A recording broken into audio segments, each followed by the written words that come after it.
강원도의 겨울은 언제나 매섭고 가혹했다. 눈이 산등성이를 하얗게 덮은 강원도의 깊은 산골짜기에서 김주호는 할아버지와 아버지의 뒤를 이어 산림철도를 운행하는 기관사가 되었다.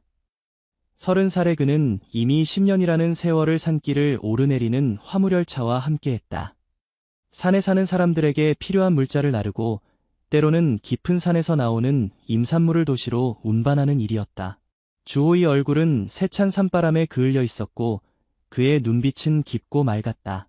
그는 말이 많지 않았지만 산과 들판 그리고 그곳에 사는 동물들을 깊이 사랑했다. 어린 시절부터 기차를 타고 산을 오르내리며 자란 그에게는 이 산길이 제2의 고향과도 같았다. 그날도 주호는 평소와 같이 화물열차를 운행하고 있었다. 창문 너머로 보이는 설원은 한 폭의 그림처럼 아름다웠다. 하얀 눈이 소나무 가지에 소복하게 쌓여 있었고 간간히 날아오르는 까치떼가 겨울 하늘을 수놓고 있었다. 주호는 익숙한 풍경을 바라보며 열차를 천천히 몰았다. 오늘도 평화롭네. 그는 혼잣말로 중얼거렸다. 그러나 그 평화는 오래가지 않았다. 열차가 깊은 산 속의 한 커브길을 돌아서는 순간 주호의 눈에 이상한 광경이 들어왔다. 선로 위에 여러 마리의 늑대가 서 있었다. 보통의 경우라면 열차 소리에 놀라 도망가야 할 동물들이 선로 위에 꼼짝 않고 서 있었다. 이게 무슨... 주호는 경적을 울렸다. 1번, 2번, 3번. 그러나 늑대들은 움직이지 않았다. 오히려 더 단단히 선로를 지키고 서 있는 것 같았다. 열차의 속도는 시속 70km. 충돌을 피하려면 지금 당장 긴급 제동을 걸어야 했다. 주호는 망설임 없이 비상 브레이크를 작동시켰다. 열차는 급격히 속도를 줄이며 끼익 하는 소리를 내며 미끄러져 갔다. 만약 이때 선로가 얼어 있었다면 큰 사고로 이어질 수도 있었다. 다행히 열차는 천천히 속도를 줄이며 완전히 멈췄다. 열차가 멈추자 주호는 재빨리 밖으로 나왔다. 그가 선로 앞에 가까이 다가갔을 때 그는 믿을 수 없는 광경을 목격했다. 늑대들은 여전히 선로 위에 서 있었지만 그들이 지키고 있는 것은 바로 사람이었다. 나이 지긋한 한 노인이 선로에 묶여 있었다. 이런, 저분이... 주호는 즉시 그 노인을 알아보았다. 그는 박민석 할아버지였다. 산림청에서 30년 넘게 근무하며 특히 산악지역의 생태계 보존에 평생을 바친 산림보호원이었다.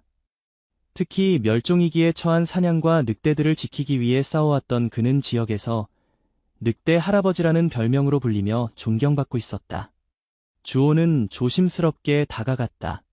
놀랍게도 늑대들은 그가 다가가자 천천히 길을 비켜주었다. 그들의 눈빛에는 경계심이 있었지만 적대감은 보이지 않았다. 박 할아버지, 괜찮으세요? 제가 김주호예요. 강원철도 기관사입니다. 노인은 약하게 눈을 떴다. 그의 얼굴은 멍들고 상처투성이었으며 입술은 추위로 파랗게 변해 있었다. 주호군, 고맙네. 주호는 재빨리 노인의 손목에 채워진 수갑을 확인했다. 누군가 의도적으로 박 할아버지를 선로에 묶어놓은 것이 분명했다. 주호는 열차에서 공구상자를 가져와 조심스럽게 노인을 풀어주었다. 누가 이런 짓을... 제가 지금 바로 구급차를 불러야겠습니다. 박 할아버지는 약하게 손을 들어 주호를 멈추게 했다. 잠깐, 이 친구들 보내야 해. 노인은 힘겹게 늑대들을 가리켰다. 늑대들은 여전히 주변에서 맴돌고 있었다. 주호는 그제서야 이들이 평범한 늑대가 아니라는 것을 깨달았다. 그들의 눈빛에는 단순한 야생동물이 가질 수 없는 지성이 담겨 있었다. 괜찮아요. 절 해치지 않을 거예요. 노인은 천천히 고개를 끄덕였다. 늑대들이 나를 지켜줬어. 주호는 급히 노인을 열차 안으로 데려갔다. 응급처치 상자를 꺼내 노인의 상처를 간단히 치료하고 담요로 그를 따뜻하게 감싼 후 무전을 통해 가장 가까운 역의 역장에게 상황을 알렸다. 구급차와 경찰이 도착할 때까지 그는 노인 곁을 지켰다. 무슨 일이 있었던 거예요? 박 할아버지? 노인은 천천히 눈을 떴다. 그의 목소리는 약했지만 또렷했다. 밀렵꾼들, 내가 그들의 함정을 신고했거든. 복수한 거야. 주호는 분노를 느꼈다. 박 할아버지는 강원도 산림에서 밀렵꾼들과의 싸움에서 늘 앞장서 왔다. 고라니, 사냥, 그리고 특히 늑대 같은 멸종위기 동물들을 보호하기 위해 그는 수십 년간 헌신했다. 그런데 늑대들은 어떻게? 노인은 미소 지었다. 그의 입가에 희미한 미소가 번졌다. 5년 전, 내가 함정에 걸린 어미 늑대와 새끼들을 구해줬어. 그때 가장 큰 녀석이 지금 저기 있는 그놈이야. 주호는 놀라움을 감출 수 없었다. 열차 밖으로 시선을 돌리자 한 마리의 큰 늑대가 여전히 선로 옆에 서서 그들을 지켜보고 있었다. 그들이 나를 기억했나 봐. 밀렵꾼들이 날 묶어놓고 떠난 후 이 친구들이 나타났어. 열차가 오자 그들은 선로 위에 서서 열차를 멈추게 했지. 노인의 눈에 눈물이 고였다. 인간보다 더 인간적인 녀석들이야. 주호는 깊은 감동을 느꼈다. 창밖으로 보이는 늑대들을 바라보며 그는 자연과 동물들에 대한 새로운 존경심을 품게 되었다. 구급차가 도착하고 박 할아버지는 병원으로 이송되었다. 경찰도 현장을 조사하기 시작했다. 그러나 늑대들은 이미 깊은 산속으로 사라진 후였다. 그날 이후 김주호의 삶은 조금씩 변하기 시작했다. 그는 매일 같은 구간을 운행하면서도 그 커브길에 다다를 때면 항상 속도를 줄이고 3번의 짧은 경적을 울렸다. 그것은 어디선가 지켜보고 있을지 모르는 늑대들에 대한 그만의 인사였다. 고마워, 친구들. 언젠가 또 만나자. 그리고 그 순간 깊은 숲속에서 늑대의 울음소리가 메아리쳐 오는 것 같았다.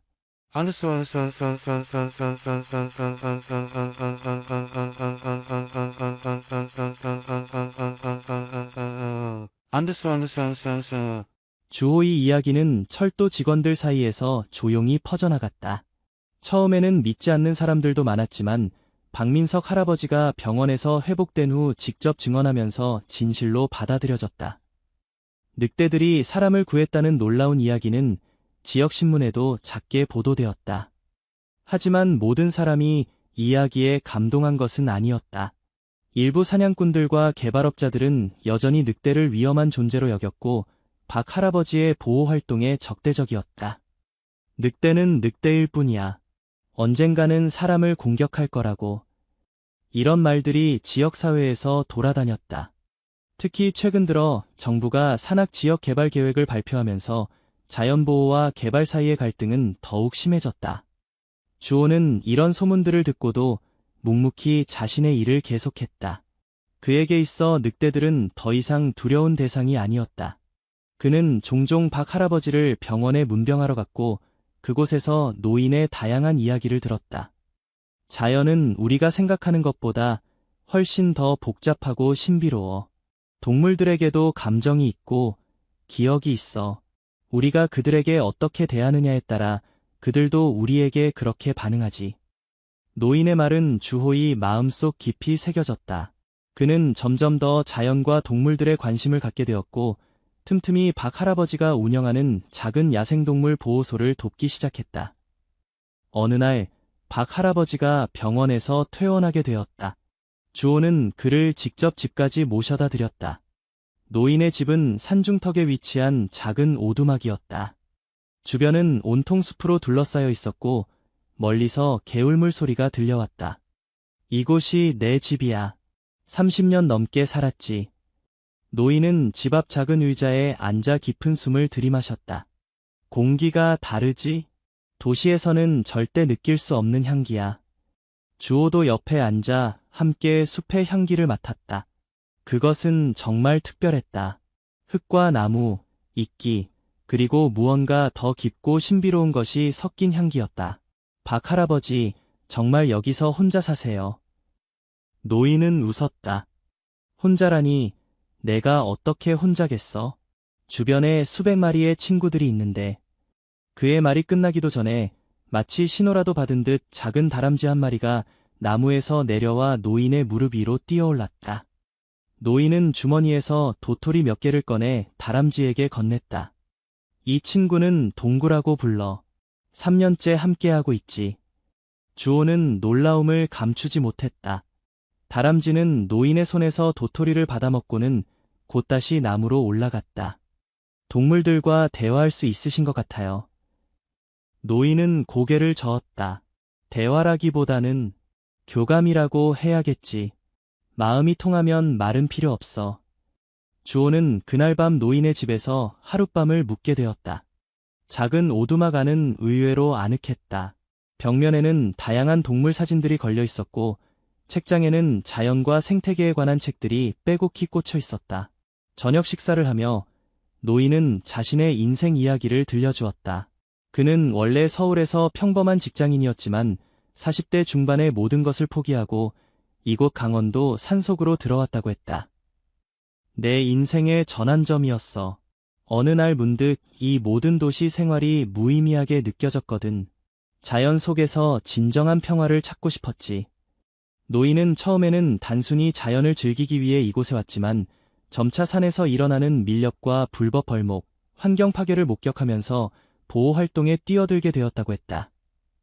특히 늑대들이 내 마음을 사로잡았어. 그들은 너무나 오해받고 있는 동물이거든. 사실 늑대는 매우 가족적이고 충성스러운 동물이야. 한번 맺은 유대는 평생을 간다고.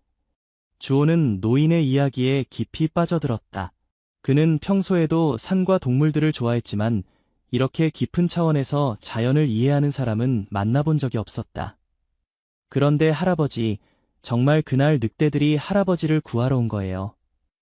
노인은 잠시 창밖을 바라보더니 고개를 끄덕였다. 나도 처음에는 믿기 어려웠어. 하지만 그들은 분명히 나를 인식했고 도움이 필요하다는 것을 알았지. 특히 그중 한 마리, 내가 강철이라고 부르는 늑대는 내 눈을 들여다보며 내가 살아있는지 확인했어. 강철이여. 그래, 그 녀석의 털빛이 강철같이 회색이거든. 내가 오래전에 덫에서 구해준 새끼 늑대 중 하나야. 이제는 무리의 리더가 되었지. 노인은 잠시 말을 멈추고 깊은 한숨을 내쉬었다. 사람들은 늑대를 무서워하고 미워해. 하지만 실제로 위험한 건 늑대가 아니라 사람이야. 그날 밤, 주호는 오랜만에 깊은 잠에 빠졌다. 창문 너머로 들려오는 밤의 소리들, 바람소리, 부엉이 울음소리, 그리고 멀리서 들려오는 늑대의 하울링까지 모든 것이 그에게 평화로운 자장가처럼 느껴졌다.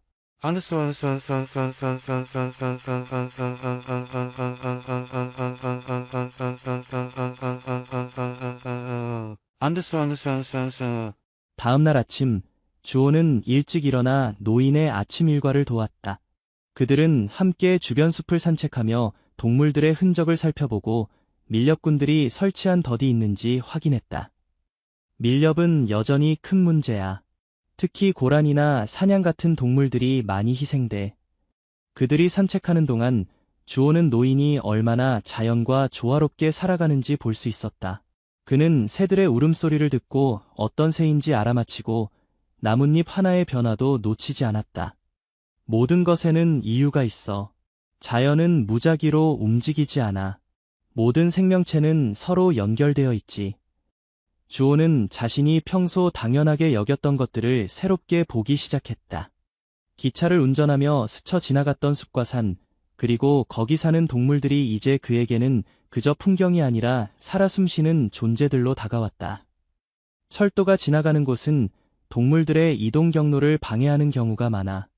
특히 너희가 다니는 산악철도는 야생 동물들의 중요한 서식지를 관통하지. 노인의 말에 주호는 깊이 생각에 잠겼다. 그동안 그는 자신의 일이 환경에 어떤 영향을 미치는지 깊이 생각해 본 적이 없었다. 그럼 철도가 없어야 하나요? 노인은 고개를 저었다. 그건 아니야. 인간의 삶과 자연은 함께 공존해야 해. 다만 우리가 좀 더 주의를 기울이고 자연을 존중하는 방식으로 살아갈 필요가 있지. 점심 무렵, 주호는 노인과 작별 인사를 나누었다. 그는 다시 자신의 일상으로 돌아가야 했다. 다음에 또 들르겠습니다. 박 할아버지. 노인은 따뜻하게 미소 지었다. 언제든지 환영이야, 주호야. 그리고 기억해, 숲은 항상 너를 지켜보고 있어. 주호는 깊이 고개를 숙여 인사하고 산을 내려갔다. 그의 마음속에는 뭔가 새로운 결심이 싹트고 있었다.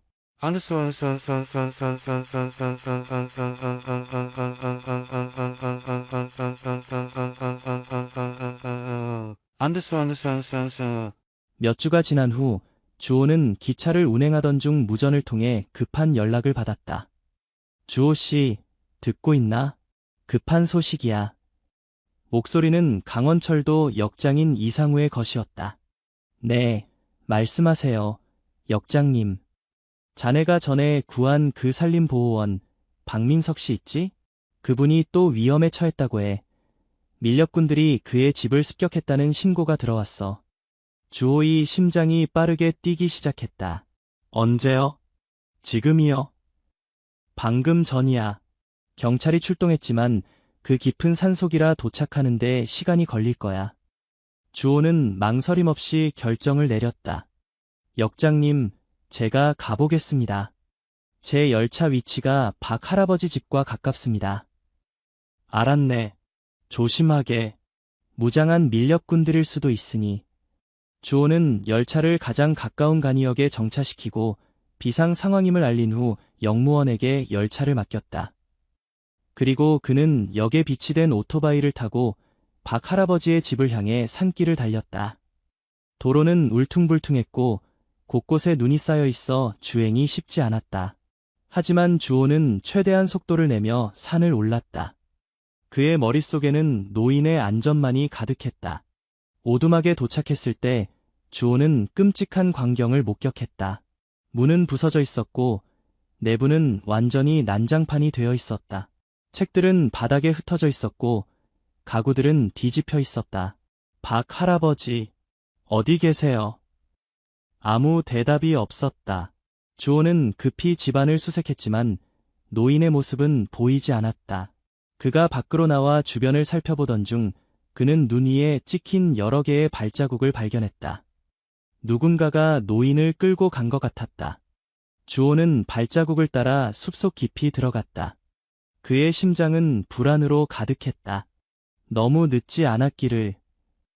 그가 한참을 걸어 들어가자 멀리서 사람들의 목소리가 들려왔다. 조심스럽게 다가가 그는 나무 뒤에 숨어 상황을 살폈다. 작은 공터에 3명의 남자가 서 있었다. 그들 중 2명은 사냥용 총을 들고 있었고 1명은 박 할아버지를 나무에 묶어놓고 있었다. 노인의 얼굴은 이미 멍들어 있었고 입에는 천이 물려 있었다. 이번에는 빠져나갈 수 없을 거야. 영감 한 남자가 비웃으며 말했다. 너 때문에 우린 사업에 막대한 손실을 봤어. 이제 너를 처리하고 나면 아무도 우리 사냥을 방해하지 못할 거야. 주호는 분노로 떨었다. 그들은 분명 박 할아버지가 신고했던 밀렵꾼들이었다. 하지만 그는 무기도 없이 어떻게 3명의 무장한 남자들을 상대할 수 있을지 막막했다. 그때 갑자기 숲속에서 낮은 으르렁거리는 소리가 들려왔다. 주호는 그 소리를 즉시 알아차렸다. 늑대였다. 밀렵꾼들도 그 소리를 들었는지 긴장한 표정으로 주변을 둘러보기 시작했다. 뭐야, 늑대인가? 여기 늑대가 있다고. 그들이 혼란스러워하는 사이 주호는 나무 뒤에서 슬그머니 나와 노인에게 다가갔다. 그는 재빨리 노인의 입에 물린 천을 풀어주었다. 주호군. 노인은 약한 목소리로 말했다. 괜찮으세요? 제가 도와드릴게요. 그때 공터 주변의 여러 곳에서 동시에 늑대들의 울음소리가 들려왔다. 그것은 마치 서로에게 신호를 보내는 것 같았다. 밀렵꾼들은 점점 더 불안해하며 총을 들고 주변을 겨냥했다. 뭐야 이거? 늑대들이 우릴 에워싸고 있어. 주호는 이 기회를 놓치지 않고 재빨리 노인을 묶고 있던 밧줄을 풀기 시작했다. 다행히 밀렵꾼들은 늑대의 소리에 완전히 주의가 분산되어 있었다. 조용히 하세요. 우리 같이 빠져나가야 해요. 주호가 마지막 매듭을 풀자 노인은 비틀거리며 일어섰다. 그의 다리는 아직 약했지만 주호의 도움으로 천천히 숲 쪽으로 움직일 수 있었다. 그때 갑자기 한 밀렵꾼이 뒤를 돌아보았다. 야, 저기 누가 있어? 영감이 도망가. 그는 즉시 총을 들어 그들을 향해 겨냥했다. 주호는 반사적으로 노인을 감싸 안으며 몸을 던졌다. 그 순간 어디선가 거대한 그림자가 튀어나와 밀렵꾼을 덮쳤다. 으악! 밀렵꾼의 비명소리와 함께 총이 땅에 떨어졌다. 거대한 회색 늑대가 그의 팔을 물고 있었다. 그것은 바로 노인이 강철이라고 부르던 그 늑대였다. 다른 두 밀렵꾼은 공포에 질려 무작정 총을 발사하기 시작했다. 총소리가 산에 울려 퍼졌지만 이미 여러 마리의 늑대들이 숲속에서 나타나 그들을 향해 달려들고 있었다. 도망쳐! 미친 늑대들이다. 밀렵꾼들은 모든 것을 버리고 숲속으로 도망치기 시작했다. 늑대들은 그들을 쫓아갔지만 죽이려는 것이 아니라 그저 쫓아내려는 듯했다. 강철만이 뒤에 남아 주호와 노인을 바라보고 있었다. 그의 눈빛은 이상하게도 평온해 보였다. 강철아, 고맙다. 노인은 약한 목소리로 말했다. 늑대는 잠시 그들을 바라보다가 천천히 고개를 숙여 인사하는 듯한 모습을 보였다. 그리고는 다른 늑대들을 따라 숲속으로 사라졌다. 주호는 믿을 수 없는 광경을 목격했다. 그것은 분명 우연이 아니었다. 늑대들은 의도적으로 그들을 구하러 온 것이었다. 박 할아버지, 괜찮으세요? 빨리 병원에 가셔야 할 것 같아요. 노인은 주호의 어깨에 기대어 천천히 걸었다. 괜찮아. 집으로만 데려다 주게. 하지만 내 몸은 내가 알아. 병원보다는 내 집이 더 나을 거야. 주호는 노인의 뜻을 따라 그를 오두막으로 데려갔다. 집에 도착하자 노인은 주호의 도움을 받아 침대에 누웠다. 주호는 오두막 안에 있던 약초들을 이용해 노인이 알려주는 대로 상처를 치료했다. 약초는 자연이 우리에게 준 선물이야. 이것들이 내 몸을 치유해 줄 거야. 노인은 상처에도 불구하고 평온해 보였다. 그의 눈에는 깊은 안정감이 담겨 있었다. 주호야, 오늘 넌 중요한 것을 목격했어. 동물들과 인간 사이의 진정한 유대를. 주호는 고개를 끄덕였다. 그가 본 것은 단순한 동물의 행동이 아니었다. 그것은 깊은 감정과 지성을 가진 존재들의 의도적인 행동이었다. 늑대들이 정말로 할아버지를 구하러 온 거군요. 노인은 미소 지었다. 그들은 나의 가족이나 다름없어. 내가 그들을 돕고 그들이 나를 돕는 거지. 이것이 바로 자연의 법칙이야. 주고받음, 상호 존중. 주호는 창밖을 바라보았다. 어둠이 내리고 있었지만 그는 이상하게도 두렵지 않았다. 오히려 이 깊은 산속에서 전에 없던 안정감을 느꼈다. 저도 그들과 친구가 될 수 있을까요? 노인은 천천히 고개를 끄덕였다. 시간이 걸리겠지만 가능해. 중요한 건 마음가짐이야. 그들을 두려워하거나 지배하려 하지 않고 동등한 존재로 대하는 것. 그날 밤 주호는 다시 한번 노인의 오두막에서 묵게 되었다. 그는 창문을 통해 달빛이 비치는 숲을 바라보며 오늘의 경험을 곰곰이 생각했다. 세상은 그가 알고 있던 것보다 훨씬 더 복잡하고 신비로웠다. 멀리서 늑대의 울음소리가 들려왔다. 그 소리는 이제 그에게 두려움이 아닌 이상한 위안을 주었다.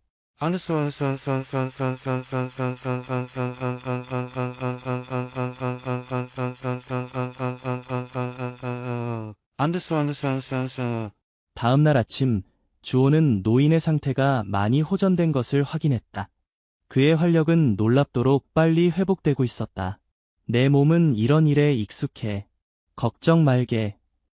주호는 경찰에 연락하여 어제 있었던 일을 자세히 보고했다. 경찰은 밀렵꾼들을 추적하기 시작했지만 넓은 산악 지역에서 그들을 찾는 것은 쉬운 일이 아니었다. 밀렵꾼들이 곧 잡힐까요? 노인은 한숨을 쉬었다. 잡히더라도 또 다른 자들이 나타날 거야. 욕심은 끝이 없으니까. 주호는 그때 결심했다. 그는 단순히 열차를 운행하는 것을 넘어 이 산과 동물들을 지키는 일에 동참하고 싶었다. 박 할아버지, 제가 도울 수 있는 일이 있을까요? 저도 이 산을 지키는데 참여하고 싶습니다. 노인의 눈이 반짝였다. 정말 그러고 싶은가? 주호는 확신에 찬 목소리로 대답했다. 네, 진심입니다. 그렇게 주호는 철도 기관사로서의 일상을 유지하면서도 틈틈이 박 할아버지의 보호 활동을 돕기 시작했다. 그는 열차를 운행하며 발견한 밀렵의 흔적을 보고하고 때로는 직접 산에 올라 덫을 제거하거나 부상당한 동물들을 구조했다. 시간이 흐르면서 주호는 점차 숲과 동물들에 대한 이해를 넓혀갔다. 그는 박 할아버지에게서 많은 것을 배웠다. 식물의 이름과 쓰임새, 동물들의 습성, 그리고 자연의 순환에 대한 깊은 지식들을, 특히 주호는 늑대들에 대해 많은 것을 알게 되었다. 그들은 단순한 야생동물이 아니라 복잡한 사회구조와 감정을 지닌 고도로 발달된 존재였다. 그들은 가족을 소중히 여기고 서로를 보살피며 영역을 지키기 위해 협력했다. 늑대는 인간과 가장 비슷한 동물 중 하나야. 그래서 인간은 그들을 두려워하면서도 동경해왔지. 주호는 종종 박 할아버지와 함께 숲속 깊은 곳에 위치한 언덕에 올라가곤 했다. 그곳에서 그들은 망원경으로 멀리 떨어진 늑대들의 생활을 관찰했다. 강철의 무리는 약 12마리로 구성되어 있었고 그들은 협력하여 사냥하고 새끼들을 돌보았다. 저 무리는 이 지역에서 가장 강한 무리야. 강철은 훌륭한 리더지. 그는 무리를 지키면서도 불필요한 싸움은 피해. 주호는 그 모습을 보며 깊은 존경심을 느꼈다. 몇 개월이 지난 후 주호는 박 할아버지로부터 특별한 제안을 받았다. 주호야, 오늘 밤 특별한 일이 있을 거야. 너도 함께하지 않겠나? 무슨 일인데요? 노인은 신비로운 미소를 지었다. 늑대들과의 만남이야. 그날 밤 주호는 박 할아버지를 따라 깊은 숲속으로 들어갔다. 그들은 한참을 걸어 넓은 바위 평원에 도착했다. 달빛이 환하게 바위를 비추고 있었다. 여기서 기다리자. 그들은 바위 위에 조용히 앉아 기다렸다. 1시간쯤 지났을까 숲속에서 움직임이 느껴졌다. 천천히 한 마리 한 마리 늑대들이 모습을 드러냈다. 그들은 바위 평원 주변에 둥글게 모여 주호와 노인을 바라보았다. 움직이지 마, 그냥 그들을 느끼게. 주호는 숨을 죽이고 늑대들을 바라보았다. 강철이 맨 앞에 서 있었다. 그의 눈빛은 달빛 아래에서 특별한 광채를 띠고 있었다. 노인은 천천히 일어나 강철을 향해 몇 걸음 내디뎠다. 그리고 그는 무릎을 꿇고 고개를 숙였다. 강철도 천천히 다가와 노인 앞에 멈춰섰다. 그때 놀랍게도 강철은 노인의 손을 핥기 시작했다. 그것은 마치 오랜 친구를 만난 듯한 인사였다. 이리 와보렴, 주호야. 천천히. 주호는 떨리는 마음으로 일어나 조심스럽게 노인 곁으로 다가갔다. 강철은 처음에는 경계하는 듯했지만 곧 주호의 냄새를 맡기 시작했다. 그에게 내 손을 보여줘. 두려워하지 마. 주호는 천천히 손을 내밀었다. 강철은 잠시 그의 손을 관찰하더니 조심스럽게 냄새를 맡았다. 그리고 놀랍게도 강철은 주호의 손도 핥기 시작했다. 그가 너를 받아들였어. 그날 밤 주호는 평생 잊지 못할 경험을 했다. 그는 늑대들과 함께 달빛 아래에서 시간을 보냈다. 그들은 때로는 그를 경계하기도 했지만 대체로 그의 존재를 받아들이는 듯했다. 이건 특별한 선물이야, 주호야. 모든 사람이 이런 경험을 할 수 있는 건 아니야. 주호는 이 순간이 그의 인생의 중요한 전환점이 될 것임을 직감했다.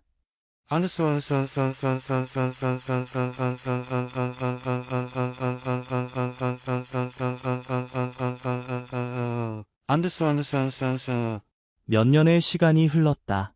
주호는 여전히 철도에서 일하고 있었지만 그의 삶은 완전히 달라져 있었다. 그는 이제 공식적으로 산림보호활동가가 되었고 박 할아버지와 함께 야생동물 보호 단체를 운영하고 있었다. 그들의 활동은 점차 사람들의 주목을 받게 되었다. 특히 기관사가 늑대들에 의해 구출된 노인을 구했다는 이야기는 언론을 통해 전국에 알려지면서 많은 사람들이 야생동물, 특히 늑대에 대한 인식을 바꾸기 시작했다. 물론 여전히 반대의 목소리도 있었다. 일부 지역 주민들과 사냥꾼들은 늑대를 위험한 존재로 여겼고 그들의 보호에 반대했다. 하지만 주호와 박 할아버지는 꾸준히 교육 활동을 펼치며 사람들의 인식을 바꾸기 위해 노력했다. 늑대는 결코 무분별하게 공격하지 않아요. 그들은 인간을 두려워하고 가능한 한 피하려고 합니다. 문제는 인간이 그들의 영역을 침범하고 그들의 먹이를 빼앗는 것이죠. 주호는 학교와 지역센터에서 강연을 하며 늑대와 다른 야생동물들에 대한 올바른 지식을 전파했다. 어느 날, 박 할아버지는 주호를 불러 중요한 이야기를 했다. 주호야, 나이가 들면서 느끼는 게 있어. 이제 내가 이 일을 계속하기에는 몸이 따라주지 않아. 주호는 걱정스러운 표정으로 노인을 바라보았다. 노인은 이제 75을 넘겼고 건강은 예전 같지 않았다. 할아버지, 무슨 말씀이세요? 아직 정정하시잖아요. 노인은 미소 지었다.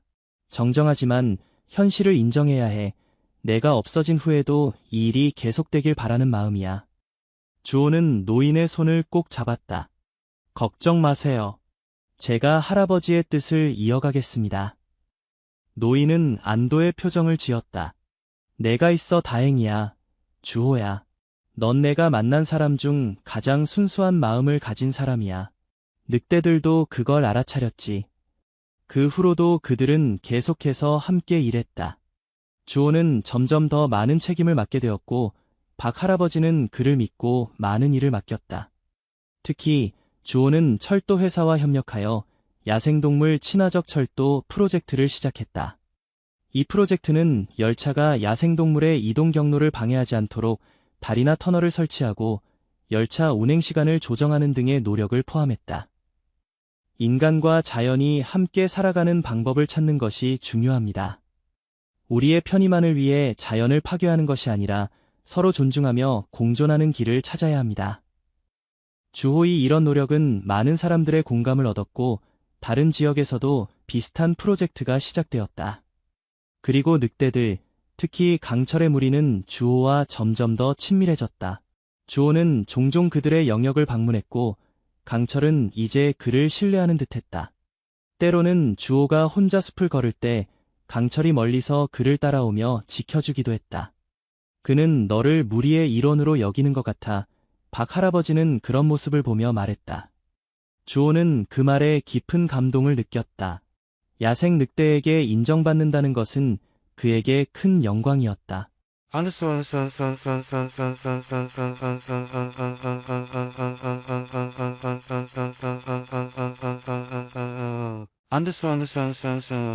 겨울이 다시 찾아왔다. 이번 겨울은 유독 혹독했다. 기온은 영하 20도 아래로 떨어졌고 눈은 쉬지 않고 내렸다. 주호는 여전히 열차를 운행하고 있었다. 이날도 그는 평소처럼 산을 오르는 열차를 몰고 있었다. 하지만 이번에는 특별한 손님이 함께했다. 박 할아버지였다. 오랜만에 도시에 나가봐야 할 일이 있어서. 노인은 주호 옆에 앉아 창밖을 바라보고 있었다. 그의 눈빛은 여전히 맑았지만 주호는 노인의 건강이 좋지 않다는 것을 느낄 수 있었다. 그는 종종 기침을 했고 얼굴은 전보다 훨씬 창백해 보였다. 할아버지, 정말 괜찮으세요? 병원에 가보시는 게... 노인은 손을 저었다. 괜찮아. 이 정도는 아무것도 아니야. 열차는 천천히 산을 오르고 있었다. 창밖으로 보이는 경치는 환상적이었다. 하얀 눈이 온 세상을 덮고 있었고 나무들은 눈의 무게로 가지를 숙이고 있었다. 그때 갑자기 열차가 커다란 소리와 함께 흔들렸다. 주호는 급히 제동을 걸었다. 무슨 일이지? 노인이 물었다. 모르겠어요. 뭔가 선로에 문제가 있는 것 같아요.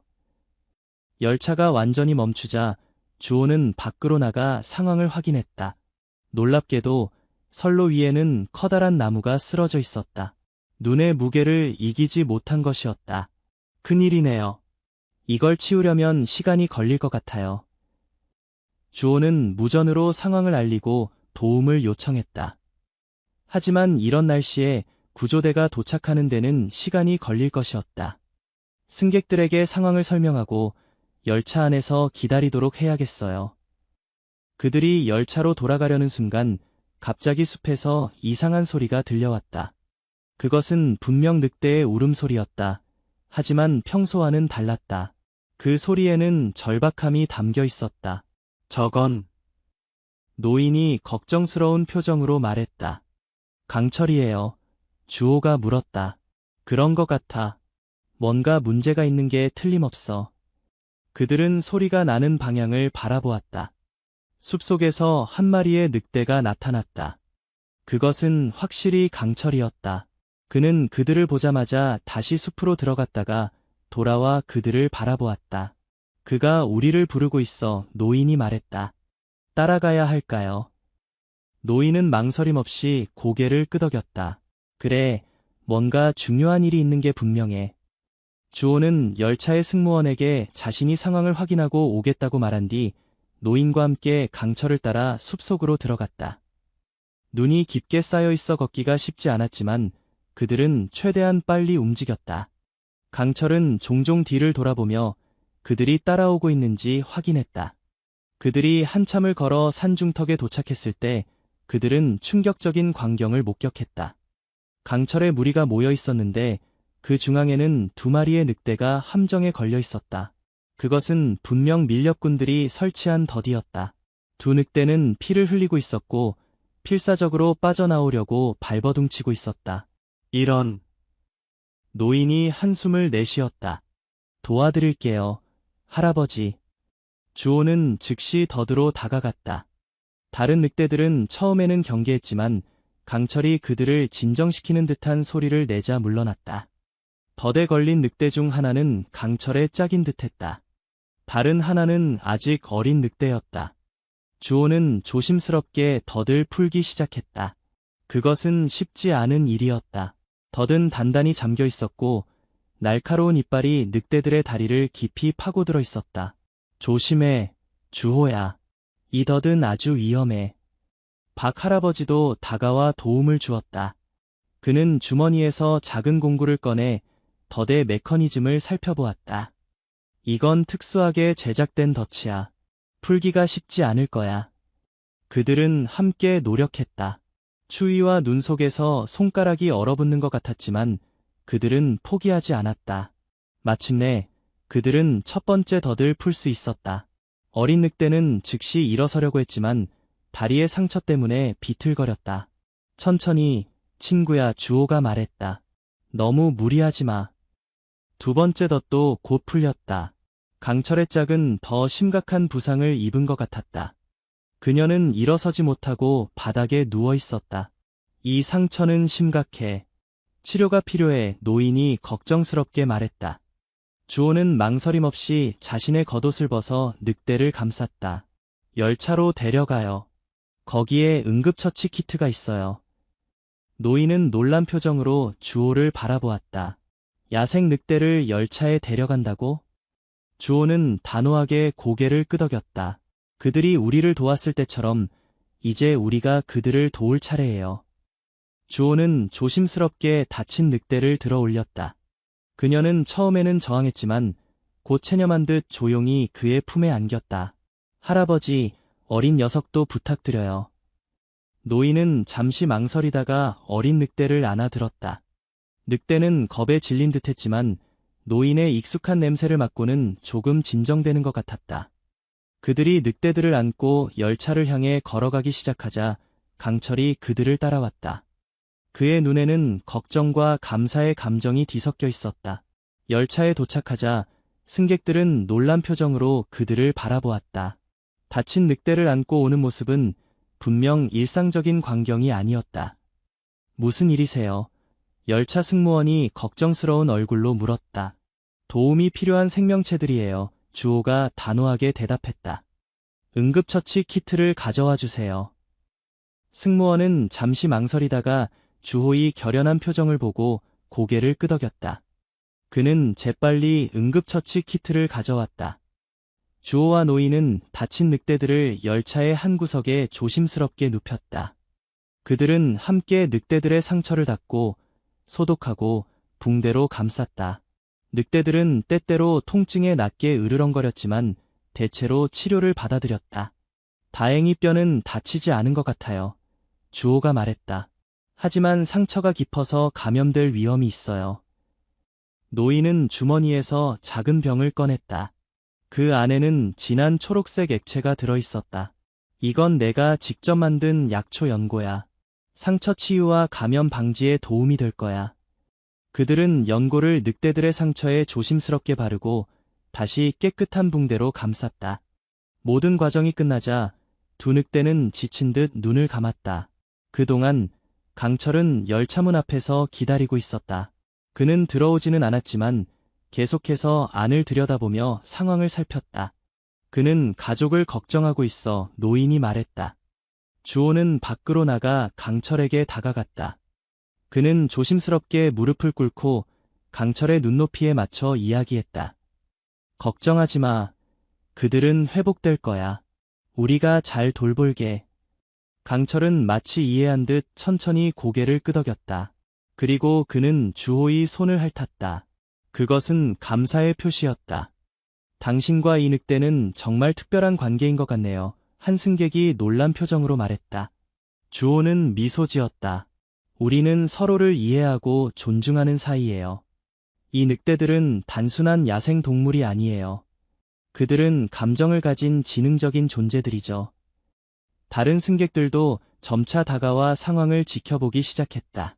처음에는 두려워했지만 곧 호기심과 동정심을 보였다. 밀렵꾼들이 설치한 덫이었군요. 주호가 설명했다. 이 늑대들은 우리와 마찬가지로 가족을 사랑하고 서로를 보살피는 존재들이에요. 하지만 많은 사람들이 그들을 오해하고 두려워합니다. 승객들은 주호의 말에 공감하는 듯했다. 몇몇은 심지어 자신들이 가져온 음식과 물을 나누어 주었다. 그동안 구조팀은 선로 위에 쓰러진 나무를 치우기 위해 도착했다. 그들은 몇 시간 동안 작업한 끝에 마침내 나무를 제거할 수 있었다. 곧 출발할 수 있을 것 같네요. 승무원이 알려왔다. 주호는 노인과 눈빛을 교환했다. 이 늑대들은 어떻게 할까요? 노인은 잠시 생각에 잠겼다. 지금 상태로는 야생으로 돌려보내기 어려울 것 같아. 일단 내 오두막으로 데려가자. 그곳에서 완전히 회복될 때까지 돌볼 수 있어. 주호는 고개를 끄덕였다. 그것이 최선의 방법이었다. 열차가 다시 출발하자 강철은 한동안 열차를 따라 달렸다. 그의 눈에는 걱정이 가득했지만 그는 결국 멈춰서서 열차가 멀어지는 것을 지켜보았다. 곧 다시 만날 거야, 친구. 주호는 창밖으로 손을 흔들며 약속했다.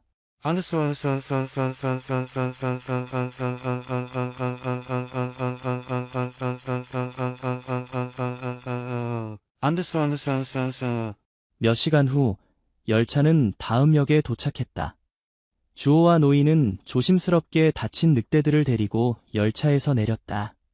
그들은 역장에게 상황을 설명하고 노인의 오두막으로 돌아갈 수 있는 교통수단을 요청했다. 다행히 역에는 작은 트럭이 있었고 역장은 기꺼이 그것을 빌려주었다. 정말 특별한 일을 하고 계시네요. 역장이 경외심을 담아 말했다. 트럭을 타고 산길을 오르는 동안 주호는 노인의 건강이 걱정되었다. 노인은 종종 기침을 했고 얼굴은 창백했다. 정말 괜찮으세요, 할아버지? 무리하시는 것 아니에요. 노인은 미소 지었다. 걱정 마, 내가 이런 일을 위해 살아온 거야. 오두막에 도착한 후 그들은 다친 늑대들을 안으로 데려와 따뜻한 곳에 눕혔다. 노인은 약초를 더 많이 가져와 약을 만들기 시작했다. 이 약은 상처 치유에 놀라운 효과가 있어. 내가 오래전부터 사용해온 비법이지. 주호는 노인의 손길을 지켜보며 많은 것을 배웠다. 노인은 각 약초의 이름과 효능, 사용법을 자세히 설명해 주었다. 지구상의 모든 것이 우리를 치유할 힘을 가지고 있어. 우리는 그저 그것을 찾아내고 존중하는 법을 배우면 돼. 며칠이 지나자 늑대들은 점차 회복의 기미를 보이기 시작했다. 어린 늑대는 특히 빠르게 나아지고 있었다. 그는 이제 조금씩 걸을 수 있었고 음식도 스스로 먹을 수 있었다. 강철의 짝은 회복이 더 더뎠지만 그녀도 조금씩 나아지고 있었다. 그녀의 상처는 깊었지만 감염의 징후는 보이지 않았다. 그들이 늑대들을 돌보는 동안 강철은 매일 오두막 주변을 맴돌았다. 그는 창문을 통해 안을 들여다보곤 했다. 주호는 종종 밖으로 나가 그에게 상황을 알려주었다. 걱정 마, 그들은 나아지고 있어. 곧 다시 함께 할 수 있을 거야. 어느 날 밤, 주호가 오두막 앞 의자에 앉아 별을 바라보고 있을 때 강철이 조용히 다가와 그의 옆에 앉았다. 그것은 특별한 순간이었다. 야생 늑대가 이렇게 자발적으로 인간 곁에 앉는 경우는 극히 드물었다. 그들이 많이 그립지? 주호가 물었다. 강철은 마치 이해한 듯 낮게 울었다. 내일이면 어린 녀석은 나갈 수 있을 것 같아. 하지만 내 짝은 조금 더 시간이 필요해. 그들은 한동안 그렇게 앉아 있었다. 별이 빛나는 밤하늘 아래 인간과 늑대가 함께 앉아 있는 모습은 마치 오래된 신화 속 한 장면 같았다. 다음 날 예상대로 어린 늑대는 충분히 회복되어 야생으로 돌아갈 수 있게 되었다. 주호와 노인은 그를 데리고 오두막 밖으로 나갔다. 강철이 기다리고 있었다. 잘 가, 친구야. 다치지 않게 조심해. 어린 늑대는 잠시 주호와 노인을 바라보았다. 그리고 그는 감사의 표시로 가볍게 그들의 손을 핥았다. 그 후 그는 강철과 함께 숲으로 사라졌다. 강철의 짝은 일주일 정도 더 오두막에 머물렀다. 그 기간 동안 주호는 그녀를 돌보며 특별한 유대감을 형성했다. 그녀는 처음에는 경계했지만 점차 주호를 신뢰하게 되었다. 마침내 그녀도 완전히 회복되었다. 그들이 그녀를 숲으로 데려갔을 때 강철과 다른 늑대들이 모두 그곳에서 기다리고 있었다. 그것은 마치 환영 파티와도 같았다. 이제 내 가족에게 돌아갈 시간이야. 강철의 짝은 마지막으로 주호와 노인을 바라보았다.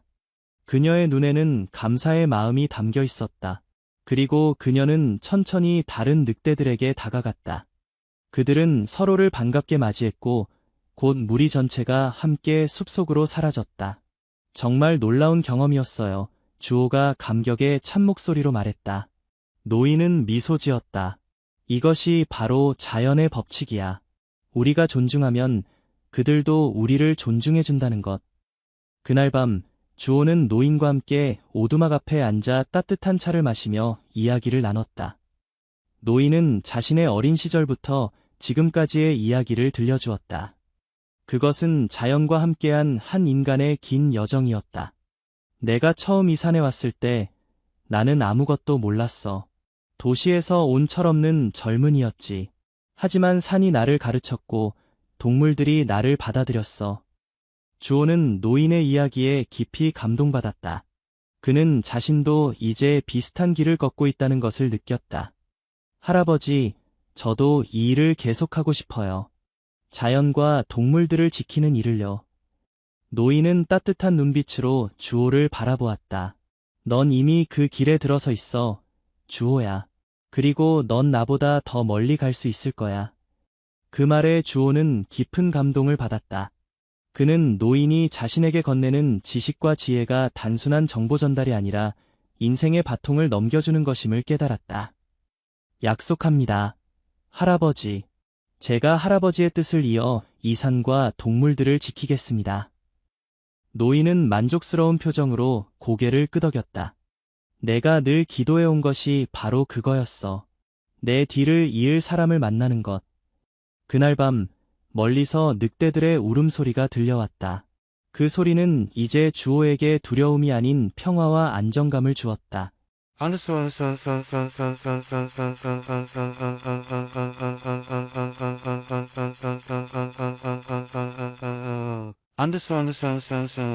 계절이 바뀌고 봄이 찾아왔다. 눈이 녹고 새싹이 돋아나기 시작했다. 산은 점차 녹색으로 물들어갔다. 주호는 여전히 철도에서 일하고 있었지만 이제 그는 매주 말마다 박 할아버지의 오두막을 찾아 함께 시간을 보냈다. 그들은 함께 산을 돌아다니며 동물들을 관찰하고 밀렵꾼들의 덫을 제거하고 부상당한 동물들을 치료했다. 특히 주호는 강철의 무리와 더욱 가까워졌다. 그들은 이제 주호가 오는 것을 알아차리고 종종 그를 맞이하러 나오곤 했다. 강철의 짝은 특히 주호에게 감사하는 듯했다. 그녀는 종종 주호 곁에 앉아 그가 산을 탐험하는 동안 함께했다. 어느 날 주호는 노인이 갑자기 쓰러지는 것을 목격했다. 그는 급히 노인을 부축해 오두막으로 데려갔다. 할아버지, 괜찮으세요? 병원에 가야 할 것 같아요. 노인은 약하게 고개를 저었다. 병원은 필요 없어. 내 시간이 얼마 남지 않았다는 걸 알고 있어. 주호는 충격을 받았다. 무슨 말씀이세요? 그런 말씀 하지 마세요. 노인은 미소 지었다. 두려워하지 마, 주호야. 이것은 자연의 순환이야. 모든 것은 태어나고 살다가 죽는다. 중요한 건 그 과정에서 어떤 삶을 살았느냐지. 주호는 눈물을 참을 수 없었다. 그는 짧은 시간이었지만 노인을 자신의 할아버지처럼 생각하게 되었다. 아직 할아버지에게서 배울 게 너무 많아요. 노인은 주호의 손을 꼭 잡았다. 넌 이미 충분히 배웠어. 이제 내 자신의 길을 걸어가야 할 때야. 그날 이후 노인의 건강은 급격히 악화되었다. 주호는 회사에 휴가를 내고 노인 곁에서 그를 돌보았다. 그는 노인이 가르쳐준 약초들을 사용해 그를 치료하려 했지만 노인의 상태는 나아지지 않았다. 내가 가진 모든 지식을 내게 전하고 싶어, 노인은 약한 목소리로 말했다. 그는 주호에게 오래된 노트북을 건넸다. 그 안에는 그가 수십 년간 기록해온 모든 지식이 담겨 있었다. 약초의 사용법, 동물들의 습성, 자연의 순환에 대한 관찰 등 모든 것이 세세하게 적혀 있었다. 이것은 내 인생의 기록이야. 이제 내 것이다. 주호는 감사의 마음으로 노트북을 받았다. 그것은 단순한 기록물이 아니라 노인의 평생을 담은 보물이었다. 마지막 순간이 다가오는 것을 느낀 노인은 주호에게 마지막 부탁을 했다. 나를 밖으로 데려가 주겠니? 내가 사랑하는 이 산에서 마지막 숨을 쉬고 싶어. 주호는 눈물을 삼키며 고개를 끄덕였다. 그는 노인을 조심스럽게 안아들어 오두막 밖으로 나갔다. 그들은 오두막 앞 작은 언덕에 자리를 잡았다. 그곳에서는 온 산이 한눈에 내려다 보였다. 정말 아름답구나. 노인이 속삭였다. 갑자기 숲에서 움직임이 느껴졌다. 주호가 고개를 돌리자 강철과 그의 무리가 천천히 다가오고 있었다. 그들은 마치 무언가를 감지한 듯이 조용히 주호와 노인 주변에 모여 앉았다. 보라, 주호야. 그들이 왔어. 노인의 눈에 눈물이 고였다. 그는 약한 손을 뻗어 강철의 머리를 쓰다듬었다. 강철은 그의 손을 핥으며 작별 인사를 나누는 듯했다. 자연은 항상 우리와 함께해. 그것이 노인의 마지막 말이었다. 그는 평온한 표정으로 눈을 감았고 산의 바람 속에 그의 마지막 숨이 녹아들었다. 주호는 슬픔에 잠겨 노인을 안았다. 늑대들은 모두 고개를 들어 하늘을 향해 울부짖기 시작했다. 그것은 마치 산 전체가 노인의 죽음을 애도하는 것 같았다. 안녕히 가세요, 할아버지. 당신의 가르침을 잊지 않을게요. 주호는 노인의 유언에 따라 그를 산 정상 근처에 묻었다. 그곳은 노인이 가장 좋아하던 장소였다. 장례식은 간소했지만 주호는 노인이 사랑했던 모든 것들이 그 자리에 함께했다고 느꼈다. 바람, 나무들, 그리고 조용히 지켜보던 동물들까지. 장례를 마친 후 주호는 오두막으로 돌아왔다. 그곳은 이제 그의 공간이 되었다.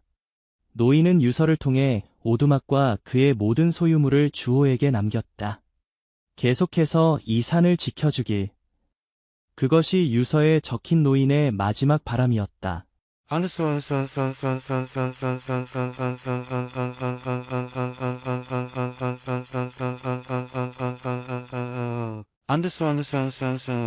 시간이 흘러 주호는 노인의 뒤를 이어 산림 보호자로서의 삶을 살게 되었다. 그는 철도 회사에 사직서를 제출하고 전업으로 야생동물 보호 활동을 시작했다. 처음에는 쉽지 않았다. 노인처럼 풍부한 지식과 경험이 없었기 때문에 많은 시행착오를 겪어야 했다. 하지만 그는 포기하지 않았다.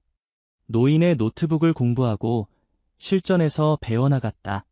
강철과 그의 무리는 계속해서 주호의 가장 가까운 동반자가 되었다. 그들은 주호가 산을 탐험할 때 함께했고 때로는 위험한 상황에서 그를 보호해주기도 했다.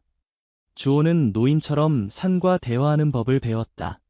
바람의 소리에 귀를 기울이고 나무들의 변화를 관찰하고 동물들의 행동을 이해했다.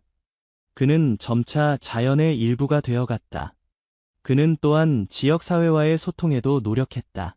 학교를 방문해 아이들에게 자연 보호의 중요성을 가르치고 지역 주민들에게 야생동물과의 공존 방법을 알렸다. 늑대들은 우리의 적이 아닙니다. 그들은 이 생태계의 중요한 일원입니다. 우리가 그들을 존중하면 그들도 우리를 존중할 것입니다. 주호의 노력은 점차 성과를 거두기 시작했다. 지역 주민들의 인식이 변화하고 밀렵 활동이 줄어들었다. 심지어 몇몇 주민들은 직접 보호 활동에 참여하기 시작했다. 어느 날 주호가 산을 순찰하던 중 그는 새끼 늑대 한 마리가 덫에 걸린 것을 발견했다. 그는 즉시 덫을 풀어주고 새끼 늑대를 치료했다. 그 새끼는 바로 강철의 무리에서 태어난 새끼였다. 주호는 그 새끼에게 희망이라는 이름을 지어주었다. 희망이 완전히 회복된 후 주호는 그를 무리에게 돌려보냈다. 하지만 놀랍게도 희망은 종종 주호를 찾아왔다. 그는 주호의 오두막 주변을 맴돌며 때로는 주호가 산을 탐험할 때 동행했다. 넌 두 세계 사이의 다리가 될 거야, 희망아. 세월이 흘러 주호의 머리카락에도 하얀 서리가 내리기 시작했다. 그는 이제 산에서 20년 넘게 살아온 중년 남성이 되었다. 그의 얼굴은 햇볕과 바람에 그을렸지만 그의 눈빛은 여전히 맑고 깊었다. 강철은 이제 늙은 늑대가 되었다. 그는 무리의 리더 자리를 젊은 늑대에게 물려주고 주로 오두막 근처에서 시간을 보냈다. 주호와 강철은 이제 노년의 동반자가 되었다. 어느 추운 겨울날 주호는 강철이 오두막 앞에 누워있는 것을 발견했다. 그는 몸을 일으키지 못할 정도로 약해 보였다. 친구야, 내 시간이 왔구나. 주호는 눈물을 참으며 강철을 안으로 데려왔다. 그는 따뜻한 이불로 강철을 감싸고 그의 곁에 앉아 마지막 시간을 함께했다. 내가 있어서 행복했어, 강철아. 내가 내 인생을 바꿔놓았어. 강철은 마지막 힘을 다해 주호의 손을 핥았다. 그리고 그는 평온하게 눈을 감았다. 주호는 강철을 박 할아버지 옆에 묻어주었다. 두 명의 가장 중요한 스승이 이제 나란히 누워 있었다. 당신들이 가르쳐준 것들을 계속해서 이어갈게요. 강철의 죽음 이후 주호는 더욱 야생동물 보호에 헌신했다. 그는 국가적인 프로젝트를 이끌어내는 데 성공했고 이 지역은 공식적인 야생동물 보호구역으로 지정되었다. 이곳은 모든 생명체가 자유롭게 살아갈 수 있는 곳이 될 것입니다. 인간과 자연이 함께 공존하는 모범적인 사례가 될 것입니다. 그의 노력은 전국적으로 인정받았고 많은 사람들이 그의 발자취를 따르기 시작했다. 특히 젊은이들은 주호를 롤모델로 삼아 자연 보호 활동에 참여했다. 희망은 이제 강철의 뒤를 이어 무리의 리더가 되었다. 그는 주호가 어렸을 때 구해준 그 새끼 늑대였고 이제는 강인하고 현명한 리더로 성장했다. 희망의 무리는 계속해서 주호와 특별한 관계를 유지했다. 어느 날 주호가 산을 순찰하고 있을 때였다. 갑자기 하늘이 어두워지고 거센 비가 내리기 시작했다. 그는 서둘러 오두막을 향해 걸음을 재촉했지만 폭우로 인해 길이 미끄러워졌다. 한 발이 미끄러지면서 주호는 가파른 경사면을 따라 굴러떨어졌다. 그는 필사적으로 무언가를 잡으려 했지만 빗속에서 아무것도 보이지 않았다. 이런. 주호는 계곡 바닥에 쓰러졌다. 그의 다리에 극심한 통증이 느껴졌다. 아마도 골절된 것 같았다. 비는 계속해서 내리고 날은 점점 어두워졌다. 이대로 밤을 지새우면 위험할 텐데. 주호는 간신히 몸을 일으켜 주변을 살폈다. 그는 어딘가에 피신할 곳을 찾아야 했다. 그때 그는 멀리서 늑대의 울음소리를 들었다. 그것은 희망의 소리였다. 희망아, 여기야. 주호는 힘을 다해 소리쳤다. 얼마 지나지 않아 희망과 몇 마리의 늑대들이 그를 찾아냈다. 그들은 주호의 상태를 확인하고 그를 돕기 위해 다가왔다. 희망은 주호의 옆에 엎드려 그가 자신의 등에 오를 수 있도록 도왔다. 다른 늑대들은 주변을 경계하며 그들을 보호했다. 고마워, 친구들. 주호는 희망의 등에 올라탔다. 그것은 쉬운 일이 아니었지만 간신히 균형을 잡을 수 있었다. 희망은 천천히 일어나 조심스럽게 걷기 시작했다. 폭풍우 속에서 한 무리의 늑대와 한 인간이 함께 산을 오르는 모습은 마치 오래된 전설처럼 보였다. 그들은 서로를 믿고 의지하며 힘든 상황을 헤쳐나갔다. 마침내 오두막에 도착했을 때 주호는 안도의 한숨을 내쉬었다. 희망은 조심스럽게 주호를 문 앞까지 데려다 주었다. 정말 고마워, 희망아. 내가 없었다면 오늘 밤 큰일 날 뻔했어. 희망은 주호의 손을 핥으며 그에게 작별 인사를 했다. 그리고 그는 다른 늑대들과 함께 다시 폭풍우 속으로 사라졌다. 주호는 다리의 부상 때문에 몇 주 동안 오두막에서 쉬어야 했다. 그 기간 동안 희망과 그의 무리는 매일 오두막을 찾아와 그의 안부를 확인했다. 그들은 때로는 토끼나 사슴을 물어다 주기도 했다. 너희들 덕분에 내가 살아있구나. 주호의 다리가 회복된 후 그는 더욱 늑대들과의 유대를 강화했다. 그는 희망의 무리와 함께 산을 탐험하고 그들의 삶에 깊이 관여하게 되었다. 세월이 더 흘러 주호는 이제 늙은 노인이 되었다. 그의 머리카락은 완전히 하얗게 변했고 그의 몸은 이제 예전처럼 민첩하게 움직이지 못했다. 하지만 그의 눈빛은 여전히 맑고 생생했다. 그는 자신의 지식과 경험을 다음 세대에게 전하기 위해 많은 시간을 할애했다. 특히 그는 젊은 기관사인 민수에게 특별한 관심을 보였다. 민수는 주호와 마찬가지로 자연과 동물을 사랑하는 청년이었다. 민수야, 이 산과 동물들은 우리의 보호가 필요해. 인간은 자연의 일부일 뿐 지배자가 아니라는 것을 항상 기억해야 해. 민수는 주호의 가르침을 진지하게 받아들였다. 그는 자신의 철도 업무를 수행하면서도 틈틈이 주호를 도와 산림 보호 활동에 참여했다. 어느 겨울날 주호는 오두막 앞 의자에 앉아 산을 바라보고 있었다.